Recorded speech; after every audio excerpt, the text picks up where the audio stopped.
إن الحمد لله الأكرم الذي خلق الإنسان وكرم وعلمه من البيان ما لم يعلم فسبحان الذي لا يحصى امتنانه باللسان ولا بالقلم نستغفره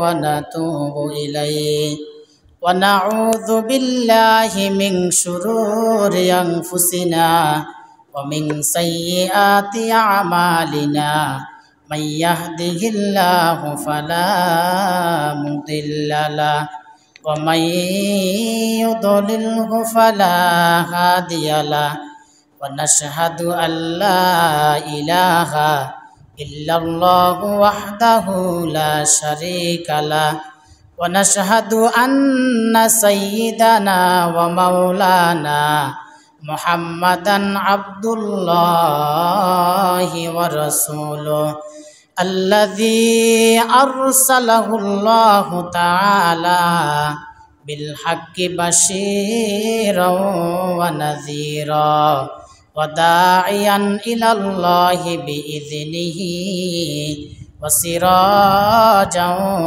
وقمرا منيرا فقد قال الله تعالى في كلامه المجيد والفرقانه الحميد أعوذ بالله من الشيطان الرجيم بسم الله الرحمن الرحيم وجاوزنا ببني إسرائيل البحر فأتبعهم فرعون وجنوده بغيا وعدوا حتى إذا أدركه الغرق قال آمنت أنه لا إله إلا الذي آمنت به بنو إسرائيل وأنا من المسلمين الآن وقد عصيت قبل وكنت من المفسدين فاليوم ننجيك ببدنك لتكون لمن خلفك آية وإن كثيرا من الناس عن آياتنا لغافلون إن الله وملائكته يصلون على النبي يا أيها الذين آمنوا صلوا عليه وسلموا تسليما اللهم صل على سيدنا مولانا محمد وعلى آل سيدنا مولانا محمد اللهم صل على سيدنا مولانا محمد وعلى آل سيدنا مولانا محمد بلغ العلا بكماله كشف الدجى بجماله حسنت جميع خصاله صلوا عليه وآله আলহামদুলিল্লাহ। সর্বপ্রথম বিশ্ব জাহানের মালিক আল্লাহ পাক রব্বুল আলামিনের কাছে লাখ কোটি শুকরিয়া আদায় করি, যে মহান মালিক আমাদেরকে সপ্তাহের শ্রেষ্ঠ দিন জুমার দিন সবার আগে মসজিদে আসার এবং বসার জন্য তৌফিক দান করলেন। সেই মহান মালিকের দরবারে আমরা সবাই লাখ কোটি শুকরিয়া আদায় করি। আমরা সবাই বলি আলহামদুলিল্লাহ। দুরুদ ও সালাম প্রেরণ করছি আমাদের নবী, বিশ্ব নবী সাইয়্যিদুল মুরসালিন, বিশ্ব নবী, বিশ্ব নেতা মুহাম্মাদুর রাসূলুল্লাহ সাল্লাল্লাহু আলাইহি ওয়াসাল্লামের প্রতি। আত্মার মাগফিরাত কামনা করি ওই সকল ভাইদের যারা ঈমান নিয়ে মৃত্যুবরণ করেছেন। আল্লাহ রাব্বুল আলামিন যেন সবাইকে মাফ করে দেন, সকল বলে আমিন। সম্মানিত উপস্থিতি, সম্মানিত মুসল্লিয়ান কিরাম, গত জুমায় আমরা হযরত মূসা আলাইহিস সালামের জীবনী শুরু থেকে কিছু অংশ জেনেছিলাম। আল্লাহ রাব্বুল আলামিন হযরত মূসা আলাইহিস সালামকে এমন একটি সময় পৃথিবীতে পাঠিয়েছেন যেই সময় কোনো পুত্র সন্তান জন্মগ্রহণ করলে তাদেরকে জীবিত হত্যা করা হতো। এমন একটি সময় আল্লাহ তাআলা মূসা আলাইহিস সালামকে পৃথিবীতে পাঠিয়েছেন। মূসা আলাইহিস সালাম যখন পৃথিবীতে আসলেন তখন তার মা টেনশন করা শুরু করলেন। আল্লাহ তাআলা মূসা আলাইহিস সালামের মায়ের কাছে কোরআনের আয়াত নাজিল করলেন। কোরআন আয়াত নাজিল করে আল্লাহ তাআলা বললেন, হে মূসার মা, ওয়ালা তাখাফি ওয়ালা তাহজানি ইন্না রাদ্দুহু ইলাইকি ওয়া জাইলুহু মিনাল মুরসালিন। হে মূসার মা, তুমি কোনো টেনশন করিও না, তুমি তোমার এই সন্তানকে একটা সিন্ধুকের ভিতরে বসে তুমি নীল নদে ভাসিয়ে দাও, আমি তোমার এই সন্তানকে আবার তোমার কাছে ফিরিয়ে দিব। সুবহানাল্লাহ। আল্লাহ তাআলা মূসা আলাইহিস সালামের মাকে যখন এলহাম করলেন, মূসা আলাইহিস সালামের মা শিশু মূসা আলাইহিস সালামকে একটা সিন্ধুকের ভিতর ভরে নদীতে ভাসিয়ে দিলেন। এক পর্যায়ে শিশু মূসা আলাইহিস সালাম ভাসতে ভাসতে ফেরাউনের রাজদরবারে গেলেন।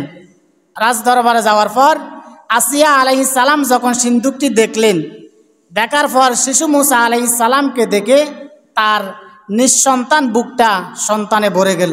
সুবহানাল্লাহ। এরপর মূসা আলাইহিস সালাম ফেরাউনের রাজদরবারে বড় হতে লাগলেন। এক পর্যায়ে মূসা আলাইহিস সালাম মিশর ছেড়ে মাদিয়ান শহরে হিজরত করলেন। মাদিয়ান শহরে হিজরত করে একটানা 10 বছর তিনি মাদিয়ান শহরে ছিলেন। 10 বছর থাকার পর মূসা আলাইহিস সালাম তার ছেলে সন্তানদেরকে নিয়ে এবং তার স্ত্রীদেরকে নিয়ে যখন তুর পাহাড়ের কাছে আসলেন, তখন আল্লাহ তাআলা মূসা আলাইহিস সালামকে বললেন, হে মূসা, অর্থাৎ তুর পাহাড়ে যখন মূসা আলাইহিস সালাম আসলেন তখন তিনি আগুন লক্ষ্য করলেন। আগুন লক্ষ্য করে তিনি যখন তুর পাহাড়ের কাছে গেলেন, আল্লাহ তাআলা তখন বলেন, মূসা, এটা কোনো আগুন নয়, আনা রব্বুক, আমি হচ্ছি তোমার রব, ফাখলানা আলাইক, তুমি তোমার পায়ের জুতা খোলো, ইন্নাকা বিল ওয়াদিল মুকদ্দাসি তুয়া, তুমি তুয়া নামক এক পবিত্র জায়গায় চলে এসেছ। আল্লাহ তাআলা মূসা আলাইহিস সালামকে তুর পাহাড়ে 2টা মুজিজা দান করলেন। একটি হচ্ছে মূসা আলাইহিস সালাম যখন তার হাতের লাঠি মাটিতে ফেলে দিতেন সাথে সাথে তা সাপে পরিণত হয়ে যেত। এরপর 2 নাম্বার যে মুজিজা দিলেন সেটি হচ্ছে মূসা আলাইহিস সালাম যখন তার হাতকে বগলের নিচে রাখতেন, বগলের নিচ থেকে যখন বাহির করতেন সাথে সাথে তার হাত থেকে আলো জলমল করত। সুবহানাল্লাহ। আল্লাহ তাআলা মূসা আলাইহিস সালামকে 2টি মুজিজা দান করার পর আল্লাহ তাআলা বললেন, ইজহাব ইলা ফিরআউনা ইন্নাহু তাগা, হে মূসা, তুমি ফেরাউনের কাছে দ্বীনের দাওয়াত নিয়ে যাও। ফেরাউনের কাছে দ্বীনের দাওয়াত নিয়ে যাও যখন বললেন, মূসা আলাইহিস সালাম তখন আল্লাহর কাছে 5টি দোয়া করলেন। মূসা আলাইহিস সালাম বললেন, ক্বালা হিয়া আসায়া আতাওয়াক্কাউ আলাইহা ওয়া আহুশু বিহা আলা গনামি ওয়ালিয়া ফিহা মাআরিবু উখরা। মূসা আলাইহিস সালামকে আল্লাহ তাআলা যখন দ্বীনের দাওয়াত দেওয়ার কথা বললেন, মূসা আলাইহিস সালাম তখন আল্লাহর কাছে 5টি দোয়া করলেন। 1 নম্বর দোয়া হচ্ছে, রব্বি শরহ লি সদরি, হে আমার রব, তুমি আমার অন্তরকে প্রশস্ত করে দাও। ওয়াসসির লি আমরি, তুমি নবুয়তি এই কাজ আমার জন্য সহজ করে দাও। ওয়াহলুল উকদাতাম মিন লিসানি, তুমি আমার জিহ্বার জড়তা দূর করে দাও যাতে আমি স্পষ্টভাবে কথা বলতে পারি। 4 নম্বর বললেন, ইয়াফকাহু কওলি, মানুষ যাতে আমার কথা বুঝতে পারে তুমি আমাকে এমন যোগ্যতা দান করে দাও। ওয়াজআললি ওয়াজিরাম মিন আহলি হারুন আখি, আর আমার সাথে আমার ভাই হারুনকেও তুমি নবী বানিয়ে দাও। আল্লাহ তাআলা মূসা আলাইহিস সালামের দোয়া কবুল করলেন এবং তার সাথে তার ভাই হারুন আলাইহিস সালামকেও নবী বানিয়ে দিলেন। সুবহানাল্লাহ। তাহলে একসাথে মূসা আলাইহিস সালাম এবং তার ভাই হারুন আলাইহিস সালাম নবী ছিলেন। নবী হওয়ার পর আল্লাহ তাআলা যখন মূসা আলাইহিস সালামকে বললেন, মূসা, তুমি ফেরাউনের কাছে দ্বীনের দাওয়াত নিয়ে যাও। মুসা আলাইহিস সালাম তখন ফেরাউনের কাছে দ্বীনের দাওয়াত নিয়ে আসলেন। ফেরাউন তখন বলতে লাগলেন, মুসা, এত বছর পর তুমি আবার কোন দিক থেকে বাইর হইলা? তুমি তো বহু বছর ধরে তোমাকে দেখি না। মুসা আলাইহিস সালাম তখন বললেন, আমি আল্লাহ তাআলার পক্ষ থেকে তোমাদের উপরে নবী হিসাবে প্রেরিত হয়েছি। মুসা আলাইহিস সালাম যখন নবী হিসাবে প্রেরিত হয়েছে এই কথা বললেন, ফেরাউন তখন ঠাট্টা মস্করা করা শুরু করলেন। ফেরাউন তার রাজ্যের লোকদেরকে বললেন, তোমরা শোনো মুসা কি বলে। এক পর্যায়ে মুসা আলাইহিস সালাম বললেন, হে ফেরাউন, আমি যদি তোমার কাছে প্রমাণ দেখাতে পারি আমি আল্লাহর নবী, তাহলে তুমি কি বিশ্বাস করবে? ফেরাউন বললেন, তুমি যদি আমাদেরকে প্রমাণ দেখাতে পারো তাহলে আমরা বিশ্বাস করব। আল্লাহ তাআলা মুসা আলাইহিস সালামকে যেই দুইটি মুআজিজা দান করলেন, মুসা আলাইহিস সালাম একটা একটা করে দুটোটা মুআজিজা দান দেখালেন। দেখানোর পর ফেরাউন বলল, বুঝলাম তুমি জাদুঘর হয়ে গিয়েছ। মুসা আলাইহিস সালাম যখন আস্তে আস্তে দ্বীনের দাওয়াত দেওয়ার শুরু করলেন, দেখা গেল ফেরাউন মুসা আলাইহিস সালামের প্রতি জুলুম নির্যাতন বাড়িয়ে দিল। ফেরাউন যখন মুসা আলাইহিস সালামের কওমের প্রতি জুলুম নির্যাতন বাড়িয়ে দিল, মুসা আলাইহিস সালাম তখন তার কওমের লোকদেরকে বললেন, ক্বালা মুসা লিকওমিহি ইসতাঈনু বিল্লাহি ওয়াসবিরু। মুসা আলাইহিস সালাম বললেন, হতাশা হয়ে যেও না, ধৈর্য ধারণ করো, কারণ এই জমিনটা কারো বাপদাদার নয়, এই জমিনটা ফেরাউনের নয়। ইন্নাল আরদা লিল্লাহ, এই জমিন হচ্ছে একমাত্র আল্লাহর। ইউরিসুহা মাইয়াশাউ মিন ইবাদিহি ওয়াল আকিবাতু লিল মুত্তাকিন। জমিনটা যেহেতু আল্লাহর, আল্লাহ তাআলা তার পছন্দ অনুযায়ী তার পছন্দের বান্দাদের হাতে ক্ষমতা দান করবেন। সুবহানাল্লাহ। মুসা আলাইহিস সালাম যখন তার কওমের লোকদেরকে বোঝানো শুরু করলেন, তখন তারা ধৈর্য ধারণ করলেন। এক পর্যায়ে ফেরাউন যখন দিন দিন জুলুম নির্যাতন বাড়িয়ে দিল, আল্লাহ তাআলা মুসা আলাইহিস সালামের উপরে যখন দিন দিন জুলুম নির্যাতন বাড়িয়ে দিলেন, মুসা আলাইহিস সালাম তখন ফেরাউনের জন্য আল্লাহর কাছে হাত তুলে বদদুয়া দিলেন। ফেরাউনকে আল্লাহ তাআলা চূড়ান্তভাবে ধ্বংস করার আগে ছোট ছোট কিছু গজব দিয়েছেন। এক নাম্বার, আল্লাহ তাআলা দুর্ভিক্ষের গজব দিলেন। দুর্ভিক্ষের গজব দেওয়ার পর দেখা গেল ফেরাউনের আশেপাশে যত ফসল আছে সকল ফসল নষ্ট হয়ে গিয়েছে। কিন্তু ফেরাউন দেখলো তার আশেপাশে বনি ইসরাইলেরা, মুসা আলাইহিস সালামের কওমের লোকেরা বসবাস করে, তাদের উপরে কোনো দুর্ভিক্ষ আসে নাই। ফেরাউন তখন বলতে লাগলো, আমার মনে হয় এটা মুসার রবের খেলা। ফেরাউন তখন মুসা আলাইহিস সালামের কাছে আসলো, এসে বলল, হে মুসা, তোমার রবকে বলো তিনি যেন এই গজব থেকে আমাদেরকে মুক্তি দেন, এই গজব থেকে আমাদেরকে রক্ষা করেন। তিনি যদি আমাদেরকে এই গজব থেকে রক্ষা করে তাহলে আমরা ভালো হয়ে যাব। মুসা আলাইহিস সালাম তখন আল্লাহর কাছে ফরিয়াদ করলেন। আল্লাহ তাআলা ফেরাউনের বংশ থেকে দুর্ভিক্ষ উঠাই নিলেন। দুর্ভিক্ষ যখন উঠাই নিলেন, ফেরাউন কিছুদিন ভালো ছিল। দেখা গেল পরবর্তীতে আবার জুলুম নির্যাতন শুরু করলো। এরপর আল্লাহ তাআলা 2 নাম্বার যে গজব দিলেন সেটি হচ্ছে বন্যার গজব। বন্যা দেওয়ার পর দেখা গেল তাদের পরবর্তী বছরে তাদের ফসলে জমিনে কোনো ফসল নাই। সকল ফসলগুলো যখন নষ্ট হয়ে গেল তখন তারা ক্ষুধার কারণে হাহাকার করতেছে। এক পর্যায়ে ফেরাউন আবার মুসা আলাইহিস সালামের কাছে আসলো, এসে বলল, হে মুসা, তোমার রবকে বলো তিনি যদি এবারে গজবটা উঠায় নাই তাহলে আমরা সত্যি সত্যি ভালো হয়ে যাব, আমরা তোমাদের উপরে কোনো জুলুম নির্যাতন করব না। মুসা আলাইহিস সালাম আবার আল্লাহর কাছে বললেন, হে আল্লাহ, আপনি এই গজবটা উঠাই নেন। আল্লাহ তাআলা গজবটা উঠাই নিলেন।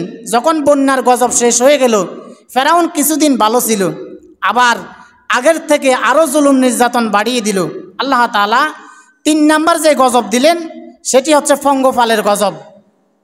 পঙ্গপালের গজব দেওয়ার পর দেখা গেল তাদের ফসলের সকল ফসল নষ্ট করে ফেললো এবং তাদের ঘরের মধ্যে যে আলমারি, খাট, তাদের যে ফার্নিচারগুলো রয়েছে সেগুলোকে আস্তে আস্তে পঙ্গপালে খাওয়া শুরু করলো। খেতে খেতে তারা লক্ষ্য করলো তাদের পাশে বনি ইসরায়েলের লোকেরা বসবাস করে, মুসা আলাইহিস সালাম এবং তার কওমের লোকেরা বসবাস করে, কিন্তু তাদেরকে পঙ্গপালে তাদের কোনো ফসল খায় নাই এবং তাদের আসবাবপত্র, তাদের যে চেয়ার টেবিলগুলো রয়েছে সেগুলোও নষ্ট করে নাই। তখন তারা বুঝতে পারলো মনে হয় এটা মুসার রবের খেলা। তখন তখন দেখা গেল ফেরাউন আবার মুসা আলাইহিস সালামের কাছে আসলো, বলল মুসা তোমার রবকে বলো, এবার একেবারে সত্যি সত্যি ভালো হয়ে যাব, আর তোমাদের উপর জুলুম নির্যাতন করব না। মুসা আলাইহিস সালাম আবার আল্লাহর কাছে ফরিয়াদ করলেন। আল্লাহ তাআলা এই পঙ্গপাল নামক গজব থেকে তাদেরকে মুক্তি দিলেন। এরপরও দেখা গেল ফেরাউন ভালো হলো না। আল্লাহ তাআলা 4 নাম্বার গজব দিলেন, উকুনের গজব। দেখা গেল তাদের পুরা শরীরের মধ্যে উকুন আর উকুন।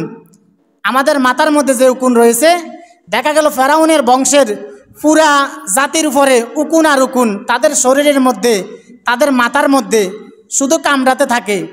কিন্তু তারা লক্ষ্য করলো তাদের পাশে মুসা আলাইহিস সালামের কওমের লোকরা বসবাস করে, তাদের শরীরে বা তাদের গায়ে কোনো উকুন নাই।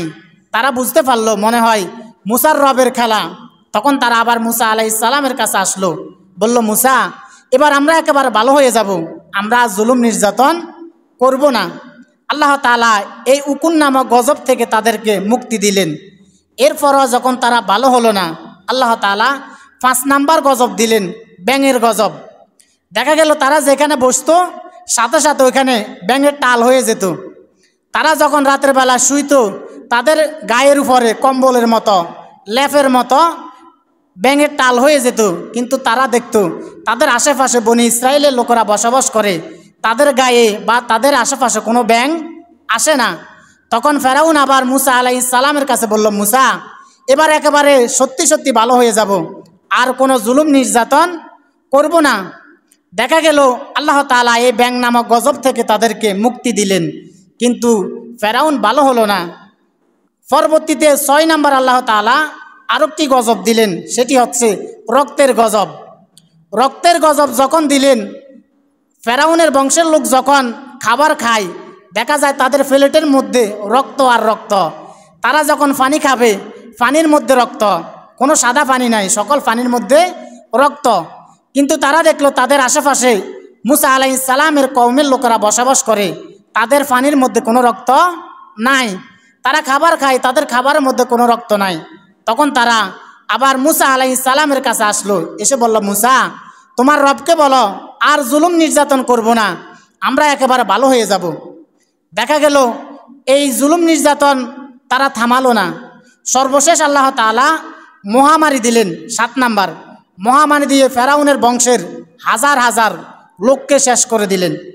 তাহলে মুসা আলাইহিস সালামকে আল্লাহ তাআলা চূড়ান্তভাবে শেষ করার আগে ছোট ছোট কিছু গজব দিলেন। 1 নাম্বার হচ্ছে দুর্ভিক্ষের গজব, 2 নাম্বার বন্যার গজব, 3 নাম্বার পঙ্গপালের গজব, 4 নাম্বার উকুনের গজব, 5 নাম্বার ব্যাঙের গজব, 6 নাম্বার রক্তের গজব, 7 নাম্বার প্লেগ নামক মহামারী দিলেন। আমাদের কিছুদিন আগে যে করোনা ভাইরাস ছিল, এই করোনা ভাইরাসের মতো প্লেগ নামক একটা মহামারী দিলেন। মহামারী দেওয়ার পর হাজার হাজার দেখা গেল ফেরাউনের বংশের লোকদেরকে আল্লাহ তাআলা দুনিয়া থেকে নিয়ে গেলেন।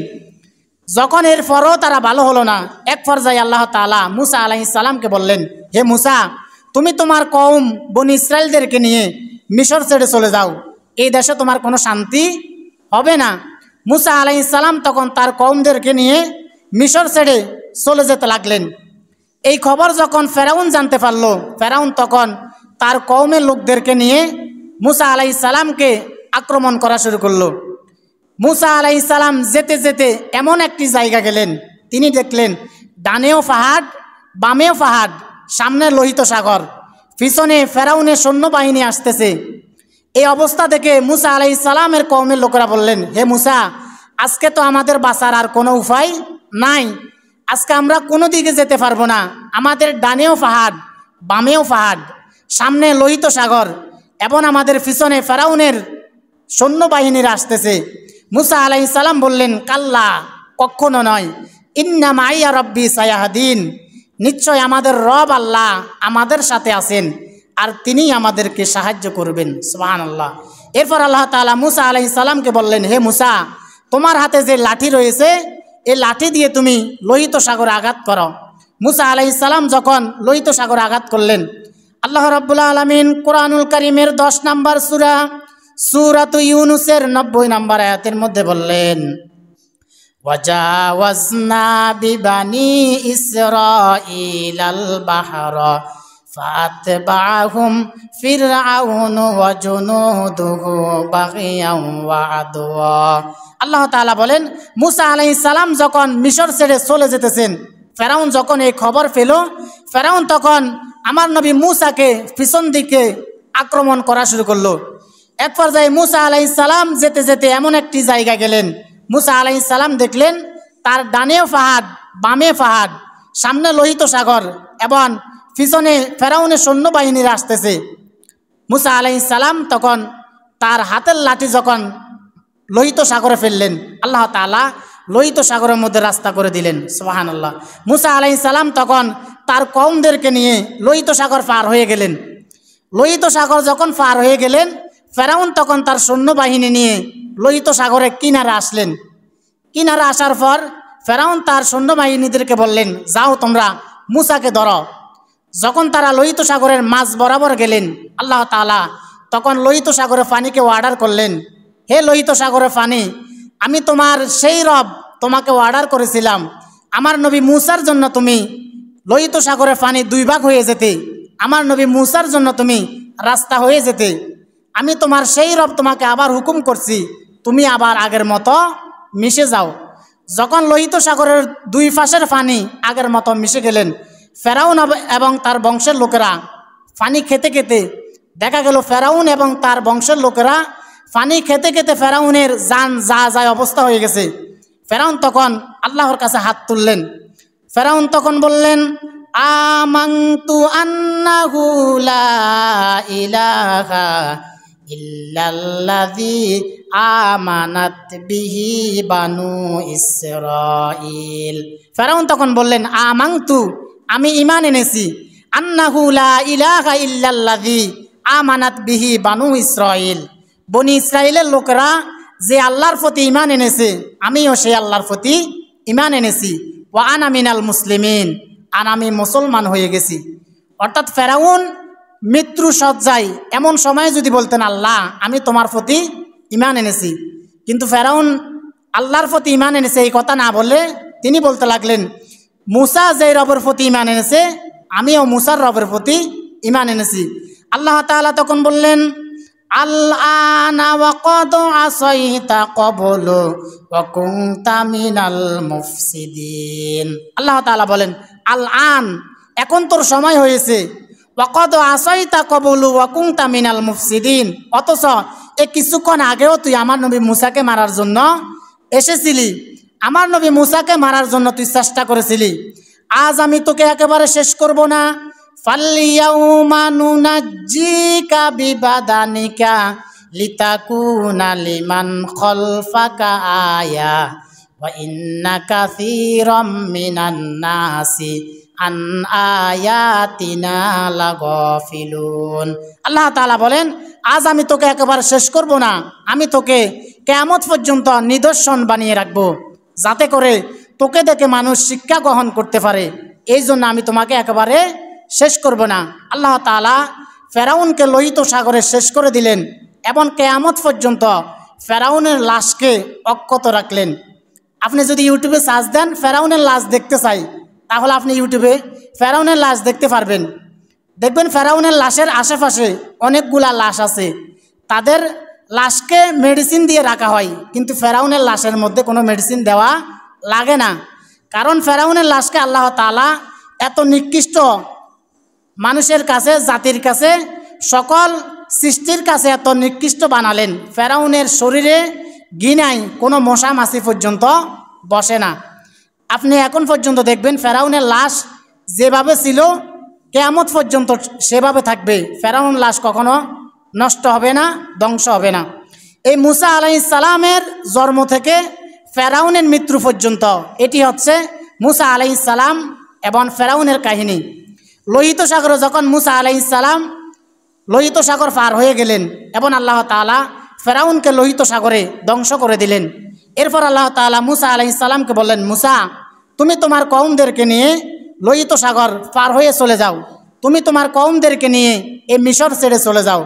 মুসা আলাইহিস সালাম তখন তার কওমদেরকে নিয়ে মিশর ছেড়ে কেনানের উদ্দেশ্যে সিরিয়ার দিকে ভ্রমণ করলেন। সিরিয়ার দিকে যাওয়ার পথে মুসা আলাইহিস সালাম তার কওমদেরকে নিয়ে এমন একটি জনপদের পাশ দিয়ে গেলেন। তিনি দেখলেন ওই জনপদের লোকেরা মূর্তি পূজা করে। মুসা আলাইহিস সালামের কওমের লোকেরা তখন বলতে লাগলো, হে মুসা, আমরা এমন রবের ইবাদত করি, আমরা তো আমাদের রবকে দেখি না, কিন্তু তুমি লক্ষ্য করো আমরা এখন যে জনপদের পাশে দিয়ে যাচ্ছি, এই জনপদের লোকেরা তাদের খোদাকে দেখে তাদের খোদাকে উপাসনা করে এবং তাদের খোদা তাদের সামনে উপস্থিত আছে। মুসা আলাইহিস সালাম বললেন, কিভাবে তোমরা এত তাড়াতাড়ি তোমাদের রবকে ভুলে গেলা, অথচ কিছুক্ষণ আগে তোমাদের রব তোমাদেরকে ফেরাউনের হাত থেকে রক্ষা করলেন। এক পর্যায়ে তারা তাদের ভুল বুঝতে পারল।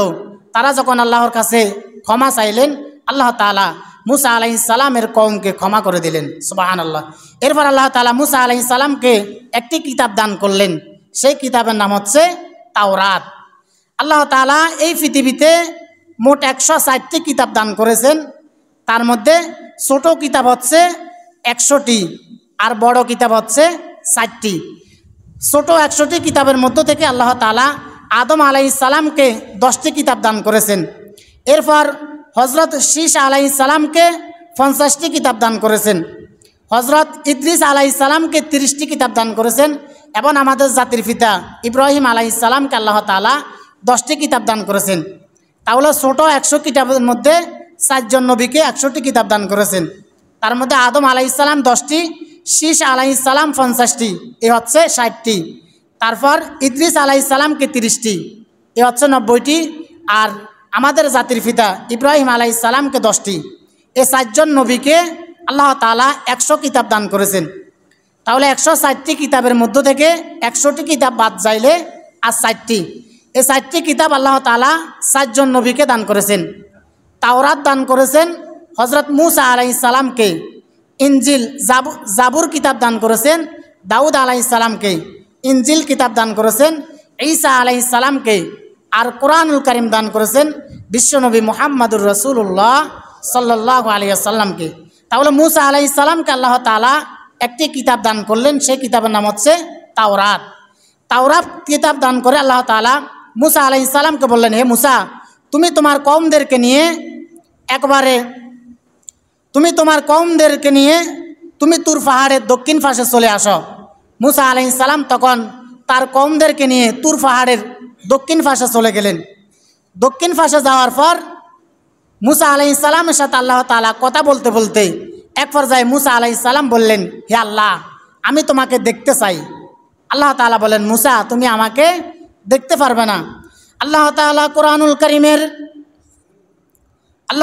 কোরআনুল কারীমের 7 নম্বর সূরাতুল আরাফের 143 নম্বর আয়াতের মধ্যে বললেন, ওয়ালাম্মা জাআ মূসা লিমিকাতিনা ওয়া কাল্লামাহু রাব্বা ক্বালা রাব্বি আরিনি আনজুর ইলাইক। আল্লাহ তাআলা বলেন, মুসা যখন নির্ধারিত সময়ে এসে পৌঁছালো তখন তার রব তার সাথে কথা বলেছিলেন। মুসা আলাইহিস সালাম বললেন, রব্বি আরিনি আনজুর ইলাইক, হে আমার রব, আমি তোমাকে দেখতে চাই। আল্লাহ তাআলা তখন বললেন, লাং তারানি, হে মুসা, তুমি আমাকে দেখতে পারবে না, কারণ দুনিয়ার জন্মচক্ষু দিয়ে তার রবকে দেখা যায় না। মুসা আলাইহিস সালাম বারবার আল্লাহকে বললেন, আল্লাহ, আমি তোমাকে দেখতে চাই। আল্লাহ তাআলা বলেন, মুসা, তুমি আমাকে দেখতে পারবে না। বারবার যখন মুসা আলাইহিস সালাম আল্লাহকে দেখার জন্য বারবার বলতেছেন, এক পর্যায়ে আল্লাহ তাআলা বলেন, মুসা, আগামীকালকে তুমি অমুক সময়ে তুর পাহাড়ে চলে আসবা। মুসা আলাইহিস সালাম তখন তুর পাহাড়ে চলে আসলেন। তুর পাহাড়ে আসার পর আল্লাহ তাআলা মুসা আলাইহিস সালামকে বললেন, মুসা, আমি তোমাকে আবার জিজ্ঞাসা করি, তুমি কি আমাকে দেখতে চাও? মুসা আলাইহিস সালাম বললেন, আল্লাহ, আমি তোমাকে দেখতে চাই। আল্লাহ তাআলা তখন মুসা আলাইহিস সালামকে বললেন, মুসা, তুমি তোমার চতুর্দিকে একটা বাউন্ডারি দাও। মুসা আলাইহিস সালাম যখন বাউন্ডারি দিলেন, বাউন্ডারি দেওয়ার পর আল্লাহ তাআলা বললেন, মুসা, এই বাউন্ডারির ভিতরে আমার যত সৃষ্টি রয়েছে সকল সৃষ্টিকে তুমি এই বাউন্ডারির বাইরে পাঠিয়ে দাও। মুসা আলাইহিস সালাম তখন আল্লাহ তাআলার যত সৃষ্টি ওই বাউন্ডারির ভিতরে ছিলেন সকল সৃষ্টিকে বাউন্ডারির বাইরে পাঠিয়ে দিলেন। বাইরে পাঠিয়ে দেওয়ার পর আল্লাহ তাআলা জিবরাইল আলাইহিস সালামকে বললেন, হে জিবরাইল, তুমিও এই বাউন্ডারির বাইরে চলে যাও। বাউন্ডারির বাইরে চলে যাও। যখন জিবরাইল আলাইহিস সালামকে বললেন, জিবরাইল আলাইহিস সালাম বললেন, আল্লাহ, আমার সৃষ্টি হওয়ার পর থেকে আমি কোনোদিন তোমাকে দেখি নাই। আমার লাস্ট বর্ডার ছিল সিদরাতুল মুনতাহা, সেখানে গিয়ে আমি কান লাগিয়ে কথাগুলো শুনে থাকতাম। আর তুমি আমাকে যে কথাগুলো বলতা, সেই কথাগুলো আমি নবী রাসূলদের কাছে পৌঁছিয়ে দিতাম, সেটি ছিল আমার দায়িত্ব। আমার সৃষ্টি হওয়ার পর থেকে আমি কোনোদিন তোমাকে দেখি নাই। আজকে আমি আমার ভাই মুসার সাথে আমিও তোমাকে দেখতে চাই। যখন জিবরাইল আলাইহিস সালাম বললেন, আল্লাহ, আমিও তোমাকে দেখতে চাই, আল্লাহ তাআলা তখন বললেন, হে জিবরাইল, এটা আমার সাথে মুসার খেলা, সুতরাং তুমিও বাইরে চলে যাও। এক পর্যায়ে দেখা গেল জিবরাইল আলাইহিস সালাম বাইরে চলে গেলেন। বাইরে যাওয়ার পর আল্লাহ তাআলা মুসা আলাইহিস সালামকে বললেন, হে মুসা, তুমি উপরের দিকে তাকাও। মুসা আলাইহিস সালাম তখন উপরের দিকে তাকালেন। আল্লাহ তাআলা মুসা আলাইহিস সালামের চোখের পাওয়ার বাড়িয়ে দিলেন। চোখের পাওয়ার যখন বাড়িয়ে দিলেন, মুসা আলাইহিস সালাম তখন দেখলেন মহাশূন্য দেখা যায়। এরপর তিনি দেখলেন প্রথম আকাশ, এরপর মহাশূন্য, এরপর দ্বিতীয় আকাশ, এরপর মহাশূন্য, এরপর তৃতীয় আকাশ। এভাবে তিনি সপ্তম আকাশ দেখলেন। এরপর তিনি দেখলেন সপ্তম আকাশ দেওয়ার পর তিনি দেখলেন বাইতুল মামুর দেখা যায়। বাইতুল মামুর হচ্ছে ফেরেশতাদের কেবলা।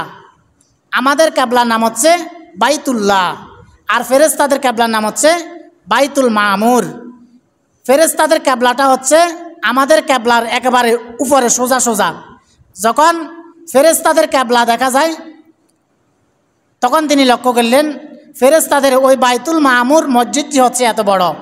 ওই মসজিদে এক কাতারে ফেরেশতা দাঁড়াতে পারে 70,000, সুবহানাল্লাহ। এবং ওই মসজিদের কাতারের সংখ্যা হচ্ছে 70,000।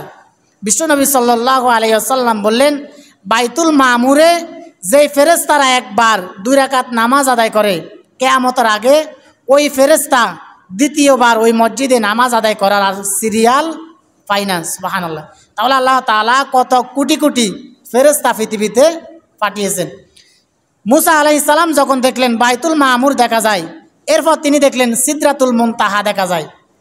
সিদরাতুল মুনতাহা থেকে আল্লাহ তাআলা গায়বী আওয়াজ দিয়ে বললেন, মুসা, তুমি একেবারে লাস্ট স্টেশনে চলে এসেছ, তোমাকে আমি আবার জিজ্ঞাসা করি, তুমি কি আমাকে দেখতে চাও? মুসা আলাইহিস সালাম বললেন, আল্লাহ, আমি তোমাকে দেখতে চাই। আল্লাহ তাআলা তখন বললেন, মুসা, তুমি একটু শক্ত করে দাঁড়াও। আল্লাহ তাআলা তখন বললেন, আল্লাহ তাআলা তখন তার যে 70,000 নূরের পর্দা রয়েছে, 70,000 নূরের পর্দা থেকে সামান্য একটি নূরের পর্দা ফাঁক করলেন। আল্লাহ তাআলা বলেন, ফালাম্মা তাজাল্লা রাব্বুহু লিল জাবালি জালাহু দাক্কাও ওয়া খাররা মূসা সাইকা। আল্লাহ তাআলা বলেন, আমি আমার নূরের তাজাল্লি, আমি আমার নূরের সামান্য তাজাল্লি তুর পাহাড়ে দিলাম। তুর পাহাড়ে দেওয়ার সাথে সাথে তুর পাহাড় জ্বলে পুড়ে ছাই হয়ে গেল, সুবহানাল্লাহ। ওয়া খাররা মূসা সাইকা, আর মূসা আলাইহিস সালাম বেহুশ হয়ে পড়ে গেলেন। তাহলে মূসা আলাইহিস সালাম যখন আল্লাহকে দেখতে চাইলেন, আল্লাহ তাআলা তখন বললেন, মূসা, তুমি আমাকে দেখতে পারবে না।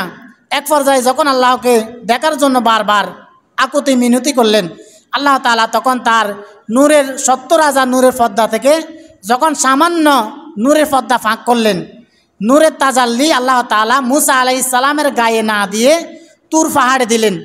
তুর পাহাড়ে দেওয়ার সাথে সাথে তুর পাহাড় জ্বলে পুড়ে ছাই হয়ে গেল এবং মূসা আলাইহিস সালাম তার ভুলগুলো বুঝতে পারলেন। আগামী জুমায় আমরা মূসা আলাইহিস সালাম মিশর ছেড়ে কেনানের উদ্দেশ্যে রওনা করার পর আল্লাহ তাআলা মূসা আলাইহিস সালামকে একটা দেশে যেতে বলেছেন, সেই দেশের নাম হচ্ছে আমালিকা। আমালিকা সম্প্রদায়ের সাথে মূসা আলাইহিস সালামকে যুদ্ধ করার কথা বললেন।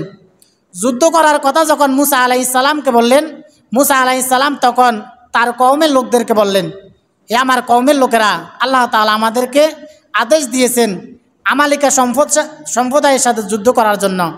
মূসা আলাইহিস সালাম যখন তার কওমদেরকে যুদ্ধ করার কথা বললেন, তার কওমের লোকেরা বললেন, হে মূসা, তুমি আর তোমার আল্লাহ গিয়ে যুদ্ধ করো। ফাযহাবু আনতা ওয়া রাব্বুকা, তুমি আর তোমার আল্লাহ গিয়ে যুদ্ধ করো। ফাকাতিলা ইন্না হাহুনা কাঈদুন, আমরা এখানে বসে বসে তোমার আর তোমার আল্লাহর যুদ্ধের তামসা দেখি। নাউজুবিল্লাহ। মূসা আলাইহিস সালামের কওমদেরকে আল্লাহ তাআলা কিভাবে ধ্বংস করলেন আগামী জুমায় আমরা সেই ব্যাপারে জানার চেষ্টা করব।